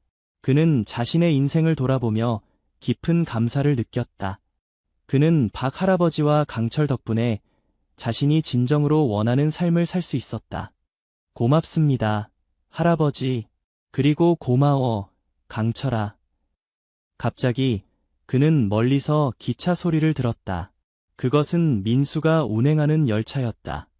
주호는 미소를 지었다. 그는 기차가 늑대들이 활동하는 지역을 지날 때 항상 특별한 신호를 보내달라고 민수에게 부탁해 두었다. 그리고 정확히 그 시간에 3번의 짧은 기적 소리가 산에 울려 퍼졌다. 그것은 늑대들을 향한 존경과 감사의 표시였다. 주호는 눈을 감고 그 소리를 느꼈다. 그의 마음은 평화로움으로 가득 찼다. 멀리서 희망과 그의 무리가 기차의 신호에 응답하듯 함께 울부짖기 시작했다. 그 소리는 온 산에 메아리 쳤다. 그날 밤 주호는 조용히 눈을 감았다. 그의 얼굴에는 평온한 미소가 머물러 있었다. 그의 영혼은 이제 그가 그토록 사랑했던 산과 하나가 되었다. 다음 날 아침 민수가 오두막을 찾아왔을 때 그는 주호가 평화롭게 세상을 떠났음을 발견했다. 그는 주호의 유언에 따라 그를 박 할아버지와 강철 옆에 묻어주었다. 장례식 날 놀랍게도 많은 늑대들이 묘지 주변에 모여 있었다. 그들은 마치 위대한 지도자를 떠나보내는 것처럼 함께 울부짖었다. 민수는 이제 주호의 뜻을 이어 산과 동물들을 지키는 임무를 맡게 되었다. 그는 매일 아침 열차를 운행하며 늑대들이 사는 지역을 지날 때마다 3번의 짧은 기적을 울렸다. 이것은 늑대들을 위한 인사입니다. 우리가 그들의 영역을 존중한다는 표시죠. 그리고 그 전통은 세대를 거쳐 계속되었다. 오늘날까지 강원도의 산골짜기를 지나는 열차는 특정 구간에서 항상 3번의 짧은 기적을 울린다. 그것은 오래전 한 기관사와 늑대들 사이의 특별한 인연을 기념하는 의식이 되었다. 지역 주민들은 이를 늑대의 인사라고 부른다. 그리고 가끔 폭설이 내리는 겨울밤에는 열차가 그 신호를 보낼 때 늑대들이 응답하듯 함께 울부짖는 소리가 들린다고 한다. 그것은 인간과 자연이 서로를 존중하며 공존할 수 있다는 희망의 메시지. 김주호와 늑대들이 우리에게 남긴 가장 소중한 유산이다. 기억하세요. 우리는 자연의 일부입니다. 자연을 존중하면 자연도 우리를 존중합니다. 서울 외곽의 경매장은 사람들로 북적였다. 말 경매가 한창이었고 화려한 갈기와 빛나는 털을 가진 말들이 차례로 무대에 올라 자신의 우아함과 힘을 뽐내고 있었다. 경매사의 빠른 말투와 흥분된 입찰자들의 외침이 공간을 가득 채웠다. 강지우는 그저 구경하러 온 것뿐이었다. 그의 작은 농장에는 이미 2마리의 말이 있었고 지금의 재정 상황으로는 새로운 말을 살 여유가 없었다. 하지만 그는 말을 사랑했고 가끔 이런 경매에 참석하는 것은 그에게 작은 즐거움이었다. 다음은 4번 말입니다. 경매사의 목소리가 울려 퍼지자 장내가 조용해졌다. 그러나 4번 말이 무대에 올라왔을 때 갑자기 웃음소리와 수군거림이 시작되었다. 지우는 고개를 들어 무대를 바라보았다. 무대 위에는 다른 말들과는 너무나도 다른 모습의 말이 서 있었다. 갈비뼈가 드러날 정도로 마른 몸에 옆구리와 등에는 깊은 상처 자국이 여러 개 있었다. 그 말의 갈기는 엉켜 있었고 눈에는 두려움이 가득했다. 그 말은 한쪽 다리를 조금 절며 서 있었고 주변의 소리와 움직임에 예민하게 반응했다. 이 말은 경주마였던 것 같습니다만 지금은 보시다시피 경매사도 난처한 듯했다. 그는 말의 연세, 대략적인 품종에 대해 짧게 언급한 뒤 시작가를 평소의 10분의 1 수준으로 낮췄다. 50만 원부터 시작하겠습니다. 누구 이 말에 관심 있으신 분? 아무도 손을 들지 않았다. 대신 몇몇 사람들은 큰 소리로 농담을 던졌다. 저건 말이 아니라 해골이군. 저걸 사서 뭐하게?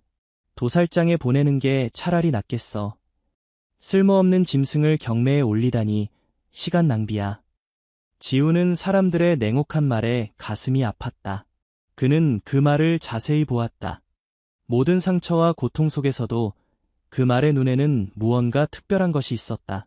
그것은 깊은 슬픔이었지만 동시에 꺾이지 않은 의지가 느껴졌다. 경매사가 이제 경매를 끝내려는 순간 지우는 자신도 모르게 손을 들었다. 50만 원. 장내가 조용해졌다. 모든 시선이 지훈에게로 향했다. 경매사는 놀란 표정을 감추지 못했다. 네, 50만 원 나왔습니다. 다른 분. 아무도 응답하지 않았다. 사람들은 이제 지훈을 향해 수군거리기 시작했다. 저 사람 미친 건가? 돈이 남아도는 모양이야. 그런 말은 쓸모없어. 경매사는 망치를 두드렸다. 50만 원에 낙찰되었습니다. 지훈은 경매장 사무실에서 서류를 작성하고 결제를 마쳤다. 그가 마구간으로 가자 직원 한 명이 그를 따라왔다. 정말 이 말을 사시는 겁니까? 후회하실 텐데요. 지훈은 미소를 지으며 대답했다. 후회하지 않을 겁니다. 말은 트레일러에 타기를 거부했다. 그것은 너무나 두려워했고 사람이 다가가는 것조차 허락하지 않았다. 지훈은 서두르지 않았다. 그는 말 앞에 앉아 조용히 기다렸다. 괜찮아. 내가 너를 해치지 않을 거야. 약속할게. 1시간 가까이 지났을까? 말은 조금씩 경계를 풀기 시작했다. 지훈은 천천히 다가가 말의 목을 쓰다듬었다. 말은 떨었지만 도망가지 않았다. 이제부터 너는 불사조야. 피닉스. 재에서 다시 태어난 새처럼 너도 새로운 삶을 시작할 거야. 마침내 피닉스는 트레일러에 올랐고 지우는 그를 자신의 작은 농장으로 데려왔다. 그곳은 서울에서 1시간 정도 떨어진 양평의 한적한 시골이었다. 지훈의 농장은 크지 않았지만 푸른 초원과 깨끗한 물, 따뜻한 마구간이 있었다. 지훈의 어머니 박영숙은 아들이 데려온 말을 보고 한숨을 쉬었다. 지훈아, 이번엔 또 무슨 일이니? 이 말은, 엄마, 이 말은 특별해요. 지금은 이렇게 보여도 곧 달라질 거예요. 지켜봐 주세요. 영숙은 아들의 선한 마음을 잘 알고 있었다. 어린 시절부터 지우는 항상 상처 입은 동물들을 데려와 돌보곤 했다. 그의 작은 농장도 사실은 그런 마음에서 시작된 것이었다. 알았어. 하지만 너무 무리하지 마라. 저 말은 많이 다쳤어. 지우는 피닉스를 위한 특별한 마구간을 준비했다. 깨끗한 집과 신선한 물, 최고 품질의 사료를 채워 넣었다. 그러나 피닉스는 마구간 구석에 웅크리고 앉아 먹지도 마시지도 않았다. 첫날은 그렇게 지나갔다. 지우는 마구간 앞에 의자를 놓고 앉아 책을 읽었다. 그는 가끔 피닉스에게 말을 걸었지만 강요하지는 않았다. 서두를 필요 없어, 피닉스. 우리에겐 시간이 많아. 둘째 날, 지훈은 수의사를 불렀다. 정민우 수의사는 지훈의 오랜 친구였다. 그는 피닉스의 상태를 조심스럽게 살폈다. 상태가 심각해. 영양실조에 여러 군데 감염된 상처가 있어. 이 말이 얼마나 학대받았는지 알 수 있어. 민우는 피닉스의 상처를 치료하고 영양제를 주사했다. 피닉스는 처음에는 저항했지만 지훈이 옆에서 계속 말을 걸며 진정시키자 차츰 치료를 받아들였다. 지훈아, 이 말은 회복하는데 시간이 많이 걸릴 거야. 육체적인 상처보다 정신적 트라우마가 더 큰 문제일 수 있어. 알아, 민우야. 하지만 포기하지 않을 거야. 그날부터 지훈의 일상은 피닉스를 중심으로 돌아갔다. 아침 일찍 일어나 마구간을 청소하고 피닉스가 먹을 수 있는 특별한 식단을 준비했다.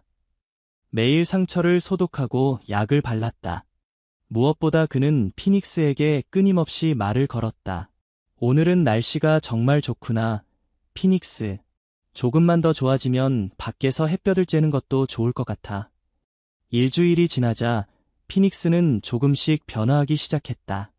지훈이 마구간에 들어오면 더 이상 벽 쪽으로 몸을 돌리지 않았다. 음식도 조금씩 먹기 시작했다. 그리고 어느 날 지훈이 손을 내밀었을 때 피닉스는 머리를 살짝 기울여 그의 손을 받아들였다. 그래, 잘했어.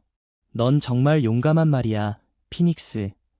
한 달이 지났을 때 피닉스의 몸은 많이 회복되었다. 상처는 아직 남아 있었지만 감염은 사라졌고 체중도 늘었다. 이제 지훈은 피닉스를 마구간 밖으로 데려갈 시간이라고 생각했다. 처음 피닉스가 마구간 밖으로 나왔을 때 마른 태양빛에 눈을 깜빡였다. 그것은 마치 오랜 시간 동안 어둠 속에 갇혀 있다가 갑자기 빛을 보는 것 같았다. 피닉스는 조심스럽게 발을 내디뎠다. 지훈은 천천히 피닉스를 작은 울타리가 쳐진 공간으로 안내했다. 피닉스는 불안하게 주변을 살폈지만 지훈이 계속 옆에 있자 조금씩 안정을 찾았다. 보이지? 여기는 내 새로운 집이야. 아무도 너를 해치지 않을 거야. 그날부터 피닉스는 매일 조금씩 더 넓은 세상을 경험했다. 처음에는 작은 울타리 안에서, 그 다음에는 더 넓은 초원에서.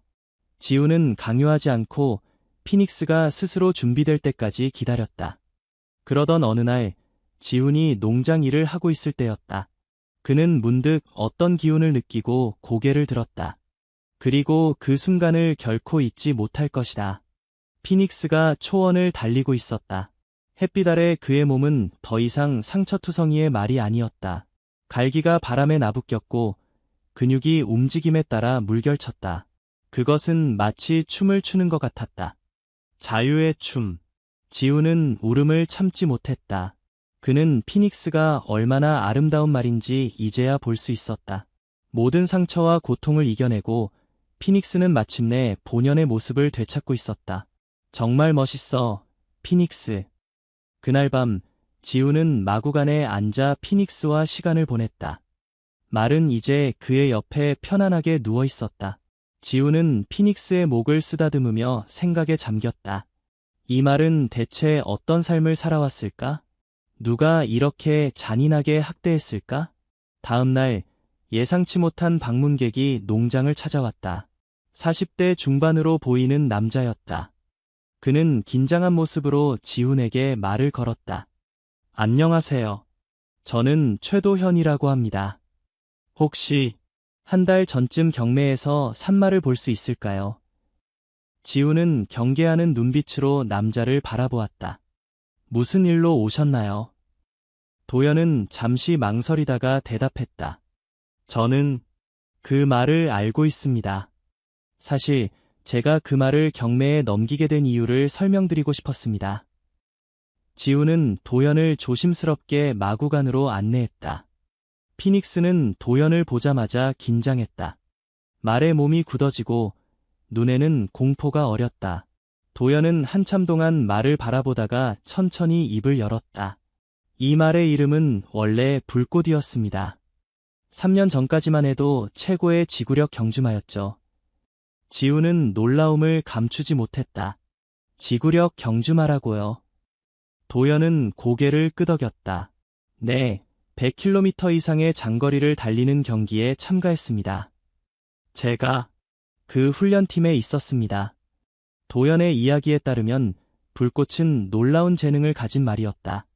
어린 나이에 발굴되어 강도 높은 훈련을 받았고 여러 대회에서 우승했다. 하지만 소유주는 더 많은 우승을 원했고 훈련은 점점 더 가혹해졌다. 소유주는 결과만 원했고 방법은 상관하지 않았습니다. 불꽃은 한계를 넘어 훈련받았고 결국 부상을 입었습니다. 도연의 목소리는 떨렸다. 그는 자신도 그 과정의 일부였음을 인정했다. 그는 명령에 따랐고 불꽃이 고통받는 것을 보고도 침묵했다. 부상 후에 소유주는 불꽃에게 더 이상 관심이 없었습니다. 그저 처분하라고 했죠. 저는 최소한 도살장으로 보내지는 것만큼은 막고 싶었습니다. 그래서 경매에 내놓았어요. 지우는 도연의 이야기를 들으며 분노를 느꼈다. 어떻게 누군가 이렇게 아름다운 생명체를 도구처럼 사용하고 버릴 수 있을까? 그런데 어떻게 저를 찾으셨나요? 지훈이 물었다. 도연은 쓴웃음을 지었다. 경매장 직원에게 물어봤습니다. 처음에는 알려주지 않으려 했지만 제가 사정을 설명하자 결국 정보를 주더군요. 저는 사과하러 왔습니다. 그리고 가능하다면 도움을 드리고 싶습니다. 지우는 잠시 침묵했다. 그는 도연을 완전히 신뢰할 수 없었다. 하지만 그가 피닉스에 대해 아는 정보는 회복에 도움이 될 수 있었다. 어떤 도움을 주실 수 있죠? 제가 불꽃, 아니 피닉스라고 부르신다면 피닉스의 훈련과 습관, 좋아하는 것들을 알고 있습니다. 그리고 제가 지구력 경주에 대해 아는 것도 있고요. 피닉스의 재활에 도움이 될 수 있을 겁니다. 지우는 긴 고민 끝에 도연의 제안을 받아들였다. 하지만 한 가지 조건이 있었다. 피닉스가 당신을 원하지 않으면 즉시 떠나셔야 합니다. 피닉스의 의사를 존중할 겁니다. 도연은 동의했다. 그리고 그날부터 그는 정기적으로 농장을 방문했다. 처음에는 피닉스가 도연을 극도로 두려워했다. 하지만 도연은 인내심을 갖고 천천히 접근했다. 그는 지훈에게 피닉스의 과거와 습관에 대해 모든 것을 알려주었다. 피닉스는 사과를 좋아했어요. 훈련 후에는 항상 사과 한 개를 주곤 했죠. 지훈은 도연이 알려준 정보를 바탕으로 피닉스와의 신뢰를 더 깊게 쌓아갔다. 도연도 점차 피닉스에게 받아들여지기 시작했다. 말은 여전히 경계했지만 더 이상 공포에 떨지는 않았다. 한편 도연은 지훈에게 지구력 경주에 대해 가르쳐 주었다. 그것은 단순한 속도 경쟁이 아니라 말과 기수의 끈기와 전략, 서로에 대한 이해가 필요한 스포츠였다. 제대로 된 훈련과 존중이 있다면 이것은 말에게 고통이 아닌 기쁨이 될 수 있어요. 몇 개월이 지나자 피닉스는 완전히 다른 말로 변했다. 건강한 체중을 되찾았고 털은 윤기가 났다. 상처 자국은 여전히 있었지만 이제는 그의 아름다움을 가리지 못했다. 무엇보다 그의 눈에서 두려움이 사라지고 그 자리에 자신감이 차올랐다. 지훈과 도연은 피닉스와 함께 가벼운 훈련을 시작했다. 처음에는 그저 함께 걷는 것으로 시작해 조금씩 속도를 높여갔다. 피닉스는 훈련에 열정적으로 반응했다. 그것은 마치 자신의 목적을 다시 찾은 것 같았다. 훈련 중에 도연은 종종 눈물을 흘렸다. 내가 처음부터 이렇게 했어야 했는데. 미안해, 피닉스.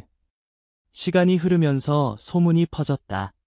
버려진 경주마가 놀랍게 회복되고 있다는 이야기가 마을 커뮤니티에 퍼졌다.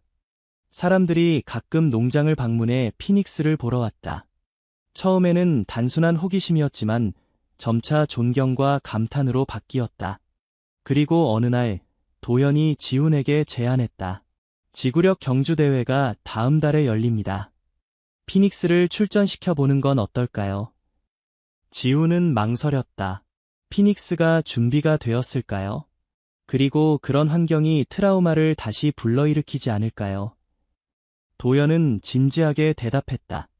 정말로 준비가 된 것 같아요. 그리고 이것은 그에게 과거를 극복할 기회일 수도 있습니다. 물론 우승을 위해서가 아니라 완주 자체가 목표가 되어야 합니다. 결국 그들은 피닉스와 함께 대회에 참가하기로 결정했다. 지훈이 기수가 되기로 했다. 그는 전문 기수는 아니었지만 피닉스와의 깊은 유대감이 있었다. 대회 당일 많은 사람들이 놀란 표정으로 피닉스를 바라보았다. 일부는 그를 알아보고 수근거렸다. 저거 불꽃 아냐? 박성진의 말이었던. 맞아, 부상 입고 사라졌다고 들었는데. 누가 저런 말을 다시 경기에 내보내? 피닉스의 이전 소유주 박성진도 그 자리에 있었다. 그는 비웃는 표정으로 지훈에게 다가왔다. 저 말로 대회에 나온다고? 시간 낭비하지 마라. 저 말은 이미 망가졌어. 지훈은 차분하게 대답했다. 피닉스는 망가지지 않았습니다. 그저 잘못된 사람을 만났을 뿐이죠. 경기가 시작되었다.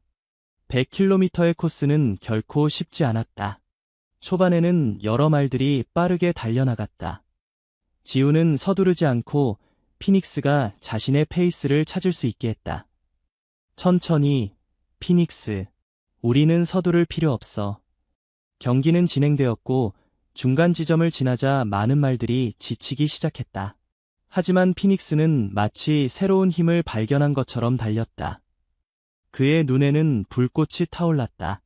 그것은 두려움이나 고통이 아닌 순수한 열정이었다. 마지막 10km에서 피닉스는 선두 그룹에 합류했다. 지훈은 피닉스의 상태를 계속 확인했다. 말은 힘들어 보였지만 포기하지 않았다. 할 수 있어, 피닉스. 하지만 무리하지 마. 우리의 목표는 완주야. 마지막 직선 코스에서 피닉스는 모든 힘을 다해 달렸다. 관중들은 환호성을 질렀다. 목표 지점을 통과했을 때 피닉스는 3등으로 경기를 마쳤다. 지훈은 말에서 내려 피닉스를 껴안았다. 정말 잘했어, 피닉스. 너는 최고야. 사람들이 몰려와 축하를 건넸다. 도연은 눈물을 흘리며 피닉스의 목을 쓰다듬었다. 심지어 박성진도 놀란 표정으로 다가왔다. 어떻게 이런 일이 가능하지? 지훈은 미소를 지으며 대답했다. 사랑과 존중이 있으면 모든 것이 가능합니다. 그날 이후 피닉스의 이야기는 넓게 퍼졌다. 버려지고 잊혀진 말이 어떻게 다시 일어설 수 있었는지, 그 과정에서 한 남자의 인내와 사랑이 얼마나 중요했는지에 대한 이야기가 널리 알려졌다.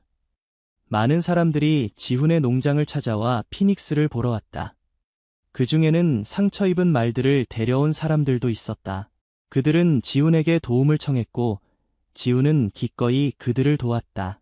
도연도 변했다. 그는 이제 말 복지를 위한 단체에서 일하며 학대받는 말들을 구조하고 있었다. 그는 종종 지훈의 농장을 방문해 도움을 주었다. 지훈 씨가 아니었다면 저는 아직도 죄책감 속에 살고 있었을 거예요. 피닉스를 통해 저도 새 삶을 찾았습니다. 지훈의 작은 농장은 점차 피닉스 농장으로 알려지기 시작했다. 그곳은 단순한 말 농장이 아니라 상처받은 영혼들이 치유되는 공간이 되었다. 말뿐만 아니라 다른 동물들, 심지어 사람들까지도 그곳에서 위로를 받았다. 어느 가을날, 지훈은 피닉스와 함께 언덕 위에 서 있었다. 붉은 석양이 들판을 물들이고 있었다. 피닉스는 평화로운 눈빛으로 멀리를 바라보고 있었다. 그의 갈기는 바람에 나부꼈고 그 모습은 마치 자유 그 자체를 상징하는 것 같았다. 지훈은 피닉스의 목을 쓰다듬으며 생각에 잠겼다. 경매장에서 처음 만났을 때 그는 이 말이 이렇게 아름다운 존재가 될 것이라고는 상상하지 못했다. 상처와 두려움에 휩싸여 있던 그 말이 이제는 자신감과 평화로 가득 찬 존재가 되었다.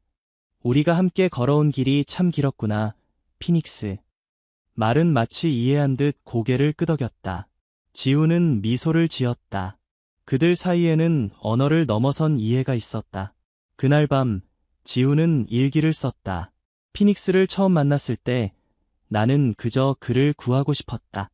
하지만 지금 돌이켜보면 어쩌면 피닉스가 나를 구한 것인지도 모르겠다. 그가 내게 가르쳐준 것들 인내, 회복, 용서, 그리고 무엇보다 사랑이 내 삶을 변화시켰다. 피닉스처럼 우리 모두는 상처를 갖고 있다.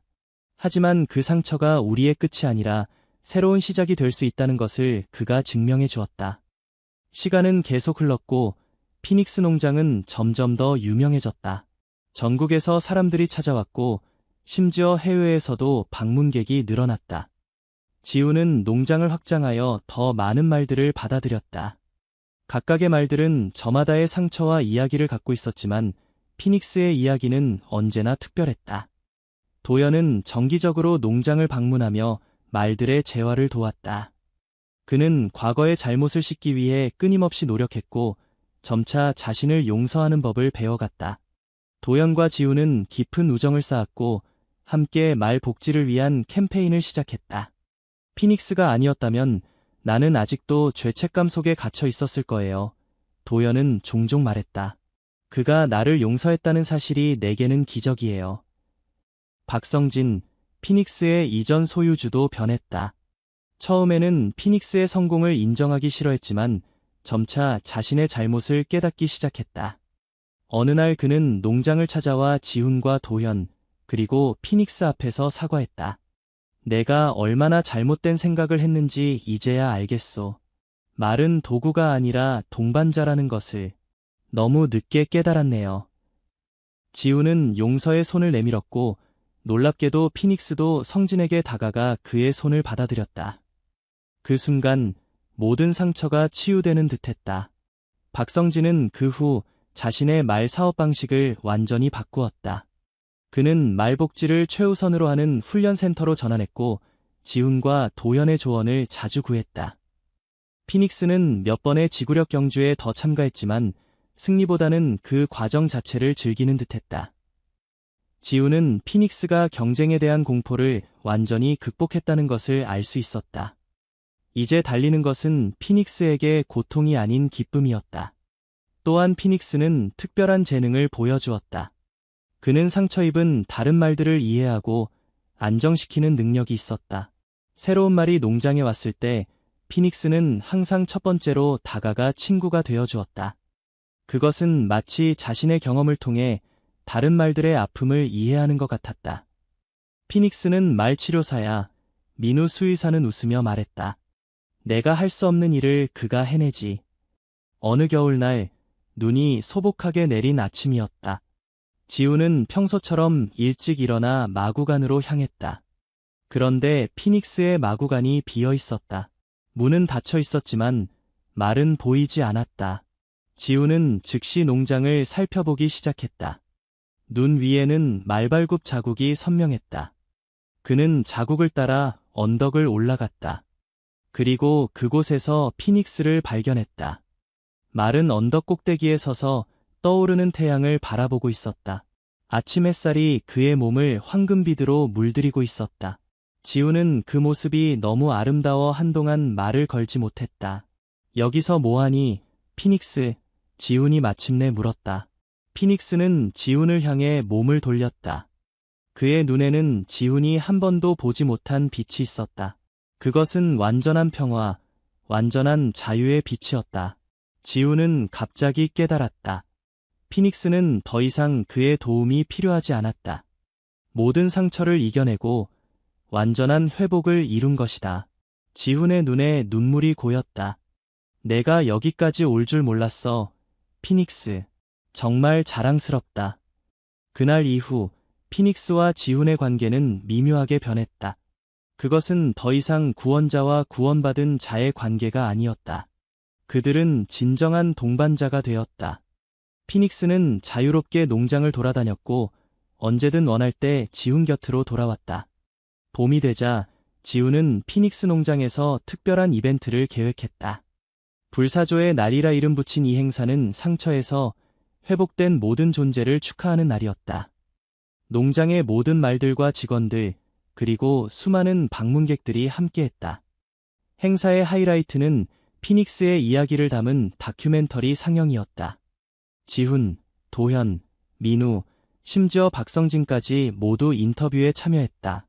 영상이 끝나자 모든 사람들이 일어나 박수를 쳤다. 지훈은 눈물을 닦으며 무대에 올랐다. 피닉스는 제게 매우 중요한 교훈을 가르쳐 주었습니다. 우리는 모두 깨지기 쉬운 존재이지만 동시에 믿을 수 없을 만큼 강합니다. 피닉스처럼 우리도 다시 일어설 수 있고 심지어 더 강해질 수 있습니다. 필요한 것은 단 하나, 누군가의 믿음입니다. 그의 말이 끝나자 피닉스가 무대 뒤에서 모습을 드러냈다. 지훈이 그를 인도한 것이 아니었다. 피닉스는 스스로 걸어 나왔고 지훈 옆에 자랑스럽게 섰다. 관중들은 놀라움과 감동의 탄성을 내뱉었다. 보시다시피 지훈이 미소를 지으며 말했다. 피닉스는 더 이상 망가진 말이 아닙니다. 그는 불사조입니다. 재에서 다시 태어난 존재입니다.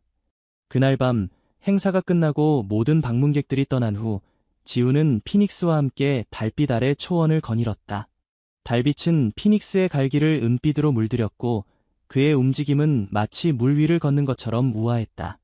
피닉스, 너는 내가 만난 가장 용감한 영혼이야. 지훈이 말했다. 내가 있어서 내 삶은 더 풍요로워졌어. 피닉스는 부드럽게 울음소리를 내며 지훈의 어깨에 머리를 기댔다. 그것은 말없는 감사의 표현이었다. 수년이 흘러 피닉스는 나이가 들었다. 그의 털에는 하얀 점들이 보이기 시작했고 걸음은 예전보다 느려졌다. 하지만 그의 눈에는 여전히 그 특별한 빛이 빛나고 있었다. 지훈도 나이가 들었다. 그의 머리카락은 희끗희끗해졌고 얼굴에는 주름이 늘었다. 하지만 그의 미소는 여전히 따뜻했고 눈빛은 예전처럼 친절했다. 어느 봄날 아침, 지훈은 평소처럼 마구간으로 향했다. 피닉스는 조용히 누워 있었다. 그는 잠든 것처럼 보였지만 지훈은 즉시 무언가 다르다는 것을 느꼈다. 피닉스, 그는 부드럽게 불렀다. 말은 움직이지 않았다. 지훈은 천천히 다가가 무릎을 꿇고 피닉스의 머리를 쓰다듬었다. 말의 몸은 아직 따뜻했지만 가슴에서는 더 이상 심장 소리가 들리지 않았다. 지훈은 눈물을 참지 못했다. 그는 피닉스 옆에 앉아 한동안 울었다. 그리고 마침내 고개를 들었을 때 그는 창문을 통해 들어오는 햇살이 피닉스의 몸을 황금빛으로 물들이는 것을 보았다. 내가 떠나는 방식조차 아름답구나, 피닉스. 지훈은 농장의 가장 높은 언덕에 피닉스를 묻었다. 그곳은 피닉스가 종종 서서 일출을 바라보던 곳이었다. 그는 간단한 비석을 세웠다. 여기 불사조가 잠들다. 그는 두려움에서 용기를, 상처에서 치유를, 절망에서 희망을 만들어냈다. 영원히 우리 가슴 속에 살 것이다. 소식이 퍼지자 전국 각지에서 사람들이 찾아와 피닉스에게 작별 인사를 했다. 지훈은 그들의 이야기를 들었다. 피닉스의 이야기가 어떻게 그들의 삶에 영향을 미쳤는지, 어떻게 그들에게 용기를 주었는지에 대한 이야기였다. 도연은 며칠 동안 말을 잇지 못했다. 그는 피닉스의 묘 앞에 무릎을 꿇고 울었다. 너 덕분에 나는 새로운 삶을 찾았어. 피닉스. 내가 가르쳐준 용서의 의미를 절대 잊지 않을게. 박성진도 찾아왔다. 그는 무덤 앞에 꽃다발을 놓으며 말했다. 처음에는 너를 이해하지 못했다. 하지만 내가 보여준 용기에 감사해. 너는 많은 말들의 삶을 바꾸었어. 지우는 피닉스의 죽음 이후에도 농장을 계속 운영했다. 피닉스의 정신은 농장 곳곳에 살아있었고 매일 새로운 이야기들이 만들어지고 있었다. 그러던 어느 날, 한 작은 마차가 농장에 도착했다. 그 안에는 작은 망아지가 있었다. 갓 태어난 듯한 그 망아지는 마르고 약해 보였다. 하지만 그의 눈에는 강한 의지가 빛나고 있었다. 이 망아지의 어미는 분만 중에 죽었습니다. 마차를 몰고 온 남자가 설명했다. 어미는 경주마였는데 주인이 그녀를 제대로 돌보지 않았어요. 이 새끼마저 포기하려고 했지만 저는 당신의 농장에 대해 들었고 혹시 이 아이를 받아주실 수 있을까요? 지우는 망아지를 자세히 살폈다.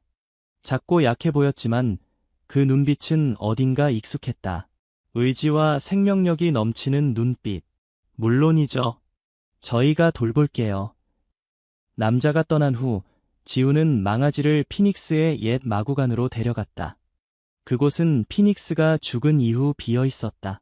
지우는 깨끗한 짚을 깔고 따뜻한 우유를 준비했다. 망아지는 처음에는 두려워했지만 지훈의 부드러운 목소리와 손길에 점차 안정을 찾았다. 우유를 마시고 난 후 망아지는 지훈의 손을 핥았다. 넌 이제 안전해. 지훈이 말했다. 여기는 내 새로운 집이야. 망아지는 피닉스의 마구간에서 편안하게 잠들었다. 지훈은 그 모습을 지켜보며 미소 지었다.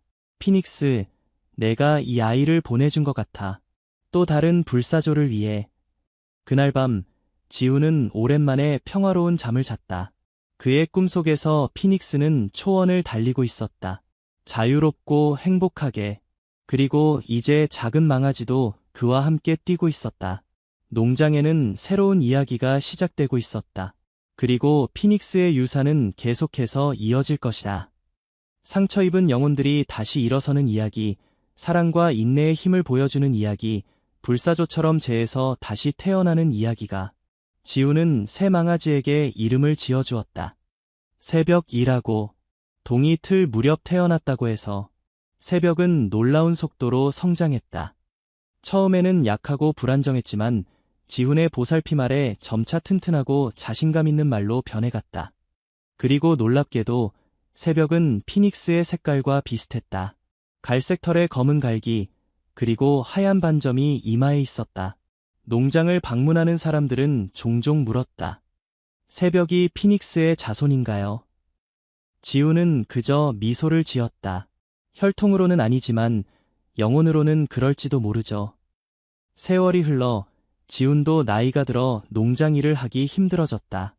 그러나 그의 작은 농장은 이제 많은 봉사자들과 직원들로 가득 차 있었다. 모두 피닉스의 이야기에 감동받아 온 사람들이었다. 도연은 정기적으로 방문하며 말들의 훈련을 돕고 민우 수의사의 제자들은 말들의 건강을 책임졌다. 지훈이 90세가 되던 해 농장은 공식적으로 피닉스 재단으로 등록되었다. 그것은 말 복지와 구조, 재활을 위한 비영리 단체였다.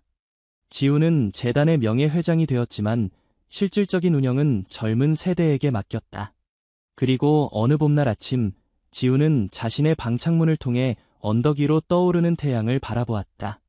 그날따라 해가 유난히 밝게 빛나는 것 같았다. 그는 창문을 열고 깊게 숨을 들이마셨다. 피닉스, 나도 곧 너와 함께 할 거야. 며칠 후, 지훈은 평화롭게 잠든 채로 세상을 떠났다. 그의 마지막 소원에 따라 그는 피닉스 옆에 묻혔다. 두 비석이 나란히 서 있었다. 여기 불사조가 잠들다. 여기 불사조를 믿은 사람이 잠들다. 장례식 날 수백 명의 사람들이 참석했다. 그들 중 많은 이들은 지훈이나 피닉스를 직접 만난 적이 없었지만 그들의 이야기를 통해 삶의 의미를 찾은 사람들이었다. 새벽은 이제 늙은 말이 되었지만 여전히 강하고 우아했다. 그는 장례식 내내 비석 옆에 서 있었다. 마치 수호자처럼. 장례식이 끝나고 모든 사람들이 떠난 후 한 어린 소녀가 비석 앞에 남았다. 그녀는 꽃다발을 놓으며 조용히 말했다. 감사합니다. 지훈 할아버지, 피닉스 할아버지. 당신들의 이야기가 저에게 용기를 주었어요. 저도 언젠가 누군가에게 그런 희망이 되고 싶어요. 소녀가 떠난 후 석양이 비석을 붉게 물들였다. 그리고 그날 밤 농장 사람들은 이상한 광경을 목격했다고 한다. 두 개의 빛나는 형체가 언덕 위로 솟아올라 밤하늘로 사라졌다는 것이다. 마치 불사조처럼 새로운 생명을 찾아 날아간 듯했다. 피닉스 농장의 이야기는 여기서 끝나지 않았다. 새로운 세대들이 그 정신을 이어받아 상처 입은 영혼들을 치유하고 새 삶을 선물하는 일을 계속했다. 그리고 그 모든 이야기의 시작에는 한 남자와 한 말이 있었다. 강지훈과 피닉스. 그들은 세상에 증명해 보였다.